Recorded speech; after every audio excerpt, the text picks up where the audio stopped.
Kiai Haji Muhammad Syaroni Ahmadi, atau yang kerap disapa Kiai Syaroni, lahir pada tanggal 17 Agustus tahun 1931. Terlahir dari keluarga santri, sejak kecil beliau dikenal sebagai anak yang gemar mengkaji agama. Meskipun berasal dari keluarga yang sederhana, beliau rajin mengikuti pengajian-pengajian yang diadakan di kota Kudus dan sekitarnya. Sosok Kiai Syaroni kecil termasuk anak yang cerdas.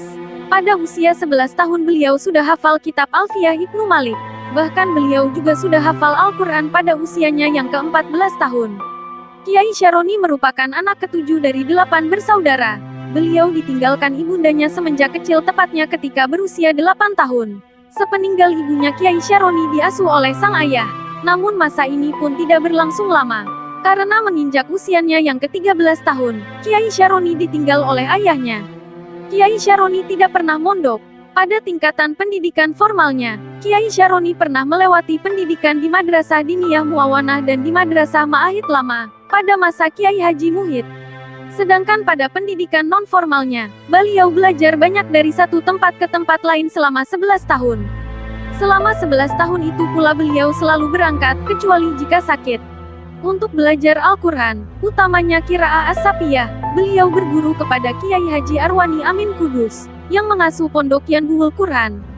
Beliau juga sempat berguru kepada Kiai Haji Turmuzi, Kiai Haji Raden Asnawi, Kiai Haji Turaikan Ajuri dan lain-lain. Selain dihabiskan untuk mengaji, masa muda Kiai Syaroni juga diwarnai dengan perang gerilya melawan Jepang. Bahkan beliau sempat ditahan selama 3 hari tanpa diberi makan. Beliau menuturkan, selama dalam jajahan Jepang, masyarakat Indonesia setiap pagi dipaksa untuk memberi penghormatan pada matahari. Saking lamanya dijajah, beliau bahkan sampai hafal lagu-lagu dengan bahasa Jepang. Kiai Syaroni dikenal sebagai sosok yang menguasai ilmu agama secara interdisipliner. Dalam hal ini Kiai Syaroni tidak hanya mahir dalam ilmu tafsir, tetapi juga dalam usul fikih, mantik, balaghah dan sebagainya.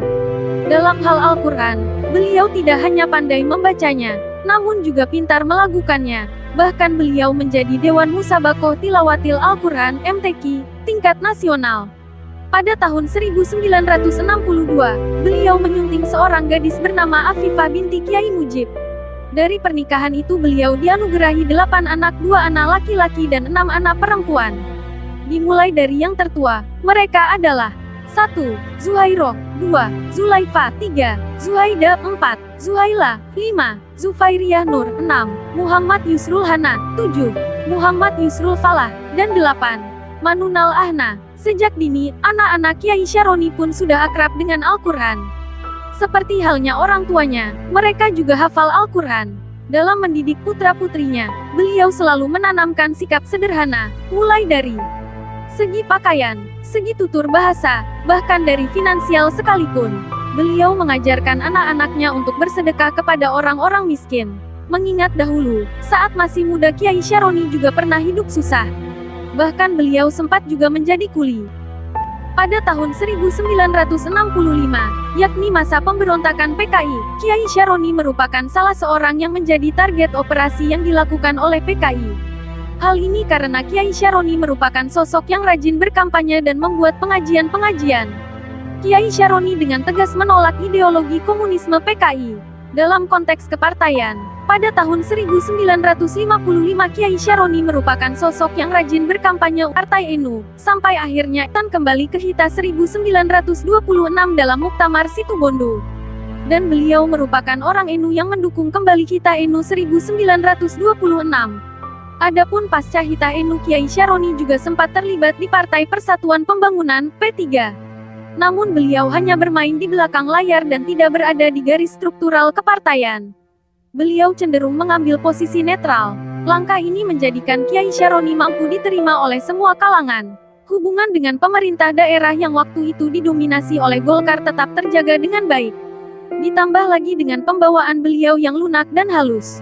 Beliau juga sangat menghindari kepentingan partai dalam setiap pengajian yang dilakukan. Kegiatan kultural Kiai Syaroni pun tetap berjalan dengan baik. Bahkan beliau menjadi sosok yang disegani, baik oleh pemerintah daerah maupun kelompok-kelompok yang lain. Dalam melakukan dakwah Islamiyah, sekitar tahun 1960 sampai 1970-an, Kiai Syaroni dikenal sebagai tokoh yang sangat keras. Apalagi saat itu adalah masa-masa gencarnya ideologi komunisme yang dilancarkan PKI. Namun sekitar periode 1980-an, Kiai Syaroni mulai banting setir. Gaya dakwah yang selama ini dilakukan dengan nada keras dirubah total dengan memakai gaya yang melunak. Perubahan gaya dalam berdakwah ini dilakukan dengan pendekatan komparatif, yakni merujuk kepada pergeseran masyarakat dari waktu ke waktu serta logika kebutuhan masyarakat yang tiap saat berubah.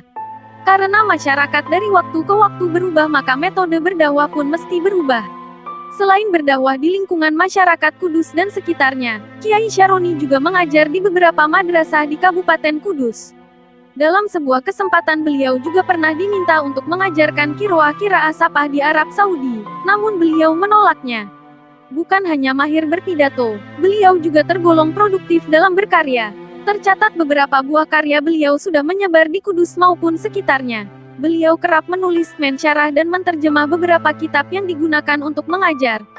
Kitab-kitab tersebut banyak dikonsumsi oleh madrasah-madrasah di kota Kudus. Adapun karya-karya tersebut adalah 1.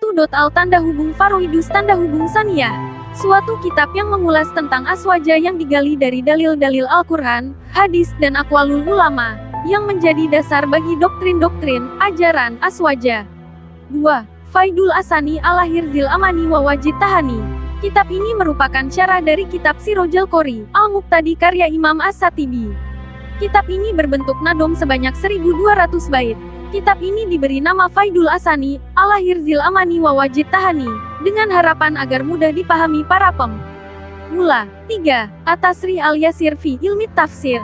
Kitab ini banyak mengupas tentang ilmu tafsir Al-Quran mulai dari pembacaan, lafal-lafalnya, sanad, arti-arti yang berhubungan dengan hukum dan sebagainya. Kitab setebal 79 halaman ini ditulis pada tahun 1972 Masehi atau 1392 Hijriah.